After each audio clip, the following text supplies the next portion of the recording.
Bonjour tout le monde, bienvenue pour une nouvelle vidéo. On vient d'arriver à Madrid. Ça me fait kiffer.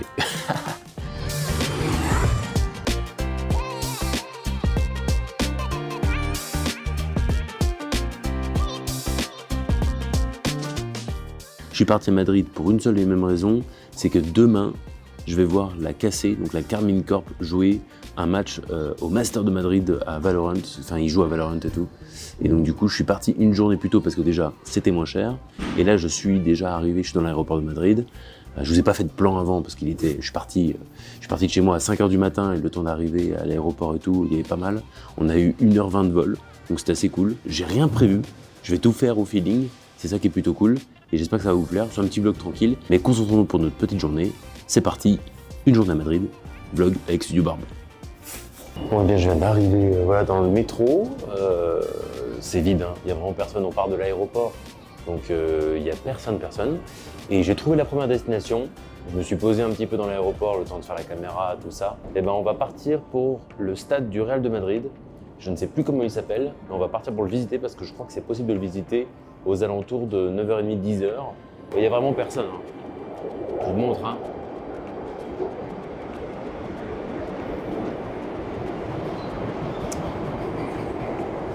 Il n'y a vraiment personne. Et je pense qu'il faut que je parle plus fort parce que là, il doit y avoir beaucoup de bruit autour de moi. Voilà. Bon, et ben c'est parti pour le stade. Bon, et bien, petit changement de plan. Le stade, en fait, n'a pas de place avant 15h. Donc, on a réservé un truc à 15h. Là, on va aller visiter des arènes. Donc, les arènes pour comment ce qu'est les matadors avec les taureaux. Donc, je sais que c'est pas très bien vu, mais ici, c'est quand même une consécration, c'est quand même leur truc. Donc, on va les visiter. Les arènes et voir un peu ce que ça rend. En fait, c'est en plein centre de la ville, donc c'est ça qui rend le truc un peu stylé parce que, en gros, t'arrives, t'es dans des grandes rues, des grands boulevards. Tiens, je vous montre, hein. Grande rue, grand boulevard. Et là, pof, t'arrives dans une place. Et il y a ce gros bâtiment-là qui est ici, posé, tout tranquille. Et il y a marqué Plaza de Toros. Eh bien, je viens de rentrer. On m'a donné un petit audio guide. Donc, je dois toucher des numéros à chaque fois quand tu as les pancartes devant moi. Là, je vous ai présenté du coup le devant de l'arène. On arrive, on rentre dans l'arène tout tranquillement. Et on va faire la petite visite avec l'audio guide. Et je vais vous donner des petites infos. Pas tout, bien sûr.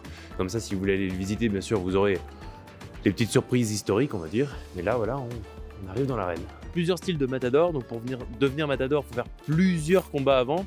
Des combats avec des taureaux de 1 an à 2 ans, donc qui sont plus légers et où on ne pique pas le taureau. Des combats avec des taureaux de 2 à 4 ans, où là les taureaux sont un peu plus lourds, mais là on commence à piquer le taureau avec des lames plus petites pour les entraîner. Et ensuite, le combat sur une arène de catégorie 1, donc une arène comme celle qu'on va visiter là, où là c'est vraiment leur diplôme, leur passage pour avoir une validation pour devenir vrai matador. J'ai hâte de rentrer à l'intérieur pour voir à quoi ressemble vraiment l'arène. Donc je me suis assis tout en haut de l'arène. En vrai c'est grand, on n'a pas l'impression parce que je pense qu'il n'y a personne, mais je pense que quand c'est complet, une arène comme ça doit être incroyable. Bon, ce qui est dommage, c'est qu'il y a un gros truc en plein milieu. Je pense qu'ils font des événements au milieu. C'est pas très joli. Enfin, ce genre de choses, quoi. T'as pas envie de venir visiter et de voir ça, mais bon, je pense qu'ils doivent cacher le terrain ou je sais pas quoi. Enfin, je trouve ça dommage. Du coup, là, t'as payé ta place pour voir une grosse boule en plastique en plein milieu. Je pense que vous me comprenez, vous devez... Enfin, moi, je suis un peu C'est pas que je suis dégoûté, mais c'est que tu viens ici, t'as envie de voir l'arène et tout, et de kiffer. Et là, t'as une grosse boule. Bon, eh ben écoutez, on continue la visite. Je vais apprendre pas mal de petites choses. En fait, il y a une loge qui est juste derrière moi là-bas, qui est la loge où en fait se met le roi, qui est considéré comme le président de la corrida. Et c'est lui qui a des choix à faire en fait. Il a des choix à faire par des mouchoirs. Il a plusieurs mouchoirs avec des couleurs différentes et chaque mouchoir a une signification. Et en gros, quand il veut que le taureau soit gracié, il sort un mouchoir. Quand il accepte que le matador ait son certificat de matador et bien aimé le combat, il sort un autre mouchoir. Bon, il y a des mouchoirs un peu moins sympas. Un mouchoir où, de ce que j'ai compris, en gros, s'il sort le mouchoir, on peut couper 2 oreilles et la queue du taureau et c'est cadeau au matador. Voilà, petit plaisir. Hein. Alors, à ce qui paraît, bon, pour vous dire, ça fait longtemps quand même qu'ils font des corridas.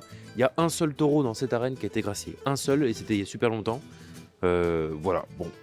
Ils ont l'air top, hein, leurs petits trucs. Et puis là, bah, on continue les petits audio guides. Voilà, où on apprend en s'amusant. Grâce à Kipo Quiz.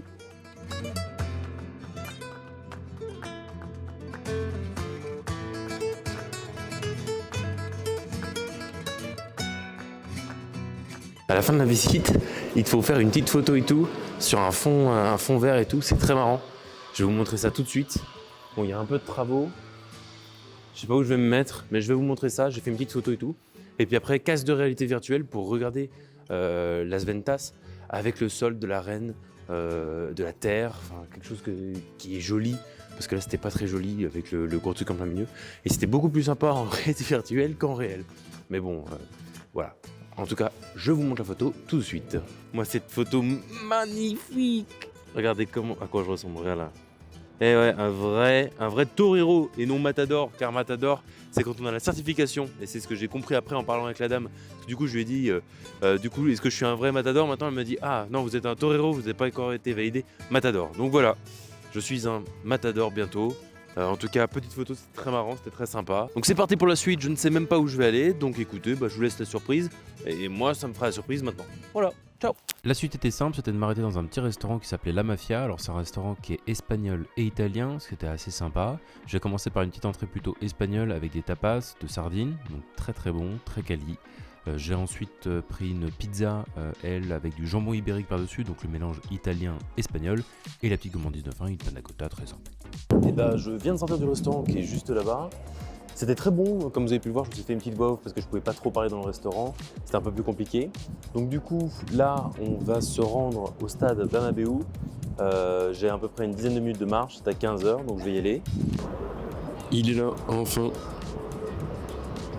On y est. Après un petit problème de billets et mon espagnol douteux LV2, on est enfin rentré dans le stade et on va pouvoir faire le petit tour du Bernabéu. Alors, ils ont dit, moi j'ai vraiment de la chance, la corrida en travaux plein milieu, Bernabéu en travaux, est-ce que c'est bon? Oh les frères, j'ai pas de chance. J'ai pas de chance, je fais des trucs, j'ai pas de chance.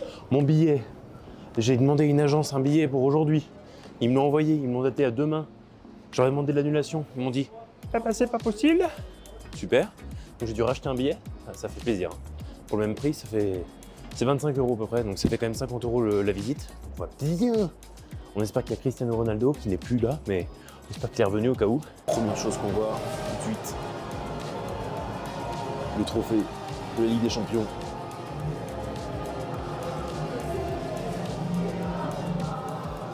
Donc là, c'est un musée en fait qui retrace toute l'histoire du Real Madrid depuis sa création. Et ça va jusqu'au bout. Et plus on avance, plus on voit les coupes en fait des nouvelles générations. Là, ils sont en train de montrer. Là, ils ont gagné 35 Ligas. 35 Ligas au total. Ça fait quand même un peu beaucoup. L'armoire à trophées. Pas mal. Puis j'ai surtout hâte de voir le terrain qui, je pense, et surtout le stade, qui je pense doit être impressionnant, même si à ce qui paraît c'est en travaux. Donc on va voir. Et là il y aura encore des trophées. Là c'est les 20 Coupes d'Espagne et 13 Super Coupes d'Espagne. Juste ici. Les frères, ça se régale. Et ce qui est cool là, c'est qu'ils montrent aussi les coupes qu'ils ont eues avec leur équipe de basket. C'est trop bien. Parce que nous on connaît le Real de Madrid, enfin en tout cas moi je le connais que pour le foot. Mais je savais pas qu'ils avaient une équipe de basket qui performe autant. C'est très stylé. Parce que je me suis dit, quand je suis arrivé devant, putain, il y a des coupes paniers de basket. Je me suis dit, c'est bizarre. Ronaldo, il fait pas du basket, quoi. Ou alors, j'ai oublié des trucs. Tiens, je pense que là, on a les ballons d'or. Hein. Ah, on a le ballon d'or de Zidane. Là, c'est celui de Zidane. Et ceux de Ronaldo. En haut. Ah, c'est stylé. Parce qu'après, je connais pas trop les autres. Ah, il y a Benzema. Celui de Benzema aussi, là. Ah, ils en ont beaucoup. Et là, le super ballon d'or. Très stylé. C'est ça qui nous intéresse le plus. les Ligues des Champions.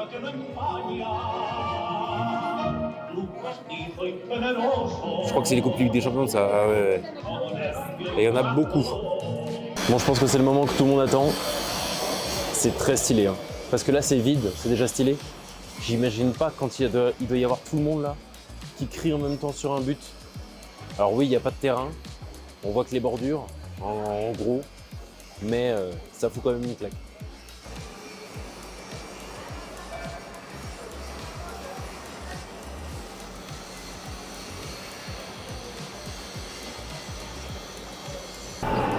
Depuis que je suis sorti de la vue panoramique, pour l'instant, il y a l'air de plus rien avoir. Donc j'espère qu'il y a quand même autre chose, genre les vestiaires ou des trucs comme ça, parce que sinon, ça fait chier quand même.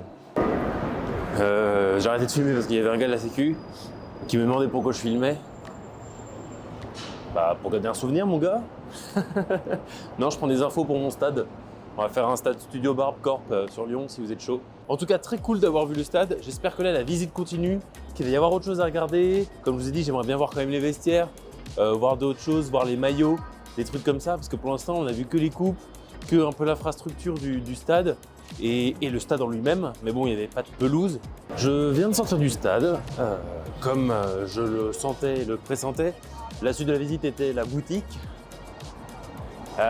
Comment dire? C'était cool, on peut voir des choses. Cependant, je trouve que pour le prix et pour le temps de la visite, sachant qu'en plus moi c'était week-end double XP, c'est-à-dire 2 fois le prix, donc 50 €, mais vous ça serait 25 €. Bah, je trouve que 25 € pour voir juste les coupes, l'histoire du club, comment a été construit le stade et une vue panoramique dans le stade, je trouve ça un poilounet cher et un poilounet arnaque. Au moins on l'aura fait, on aura vu le stade pour la première fois et bah, j'espère que je ferai un vlog un jour pour aller voir un match du Real Madrid et peut-être voir les vestiaires ou voir quelque chose de plus intéressant en tout cas que ce que je n'ai vu. Bon, écoutez, je ne sais pas ce que je vais faire après parce que je sais qu'il y a pas mal de choses qui coûtent de l'argent pour faire des visites. J'aimerais bien déjà voir où je vais dormir et puis voilà. Bon, et ben écoutez, à plus ou pas. Pour vous faire un rapide débrief, après ce stade du Bernabéu, donc du Real de Madrid, cette mini arnaque mais quand même sympa, j'ai voulu chercher autre chose à visiter, mais en fait ça a l'air coûter de l'argent en plus et je vous avoue que là le budget déjà pour venir et pour tout faire, ça m'a coûté quand même assez bonbon de venir ici. Et je voulais vous faire un rapide débrief de combien ça m'avait coûté pour que vous sachiez un petit peu combien ça peut vous coûter d'aller à Madrid pendant 2 jours. Alors le vol m'a coûté environ 170 € aller-retour de Lyon jusqu'à l'aéroport de Madrid. En plus, tu prends en compte du coup la bouffe, à peu près 20 € par repas. Donc là, tu as 3 repas, 60 €. Donc on est déjà à 230 €. Tu peux rajouter les 2 activités qu'on a fait. Pour faire de la visite, les 3. Donc 3 x 25, 75. Donc tu arrives à 300 € facilement. Donc on s'en sort à peu près aux 300 €. En tout cas, la totalité, je pense que tu peux t'en sortir avec moins de 320 €. Bon, on a oublié la nuit d'hôtel. Si tu rajoutes la nuit d'hôtel, tu arrives à 420 et quelques. En soi, oui, ça coûte un petit peu cher pour 2 jours, mais ça le fait. Donc du coup, si vous avez envie de voir cette vidéo des ultras cassés et de voir ce match Valorant au Master de Madrid, n'hésitez pas à vous abonner, déjà à lâcher un petit like, un petit commentaire sur cette chaîne, ça va m'aider pour le référencement en tout cas de mes vidéos. Et je vous retrouve très vite pour une prochaine vidéo, la semaine prochaine. Salut tout le monde!